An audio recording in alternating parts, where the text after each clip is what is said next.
పులుల సంరక్షణ కేంద్రం ఏర్పాటుకు ఒప్పుకోమంటున్నారు కొమరంభీం ఆసిఫాబాద్ జిల్లా ఆదివాసీలు. ప్రాజెక్టును రద్దు చేసేంత వరకు పోరాటం ఆగదని అంటున్నారు. ఇంతకు పులుల సంరక్షణ కేంద్రాన్ని ఆదివాసీలు ఎందుకు వ్యతిరేకిస్తున్నారు? అది ఆదివాసీల భయాలను ఫారెస్ట్ అధికారులు ఎందుకు తొలగించలేకపోయారు? Watch this story.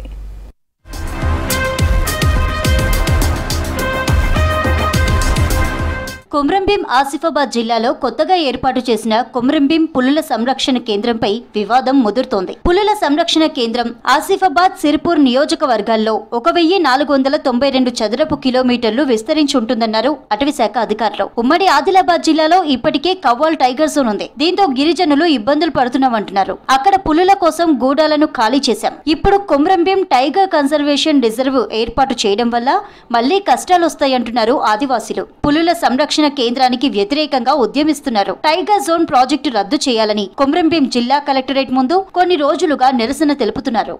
ఆదివాసీ హక్కుల పోరాట సమితి తుడుందెబ్బ గత 20 సంవత్సరాలకు వెళ్ళి ఆదివాసులకు ఏవైతే అన్యాయాలు జరుగుతున్నాయో వాటన్నిటి మీద ఉద్యమం లేపి ఆదివాసులను జాగృతి చేసి ఆదివాసులను కాపాడే దిశగా నేటి వరకు కూడా తుడుందెబ్బ పనిచేస్తుంది.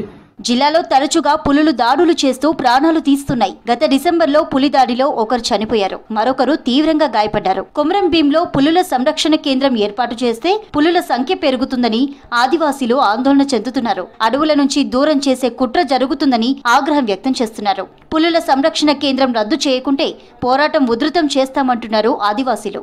ఏదైతే ఆ యొక్క పులుల సంరక్షణ కేంద్రాన్ని ఇక్కడ కొమరంభీం జిల్లాలో చేపడుతున్నటువంటి చర్యలు ఏవైతున్నాయో దాన్ని మేము ఆదివాసీ హక్కుల పోరాట సమితి తుడుందెబ్బ తరపున మేము తీవ్రంగా ఖండిస్తున్నాం. ఇప్పటికే వందలాది మంది ఆదివాసీలను నిర్వసతులు చేసి గ్రామాలను ఖాళీ చేసి మైదాన ప్రాంతాలకు తరలించడం జరిగింది. వాళ్ళు ఇవాళ దిక్కుతోచలేని పరిస్థితుల్లో వాళ్ళ కుటుంబాలను పోషించుకున్నట్టు ఒక దౌర్భాగ్య పరిస్థితి మనకు కనబడుతున్నది. కాబట్టి పులుల సంరక్షణ కేంద్రం పరిధిలో 339 గ్రామాలున్నాయి. ఈ కేంద్రం ఏర్పాటు వల్ల ఆదివాసీలకు నష్టం లేదంటున్నారు అటవీ అధికారులు. ఈ ప్రాజెక్టుకు కేంద్ర రాష్ట్ర ప్రభుత్వాలు భారీగా నిధులు విడుదల చేస్తాయంటున్నారు. ఆ నిధులతో ఈ ప్రాంతం అభివృద్ధి జరుగుతుందని చెబుతున్నారు. దీనివల్ల మనకి చాలా లాభాలు వచ్చే అవకాశం ఉంది.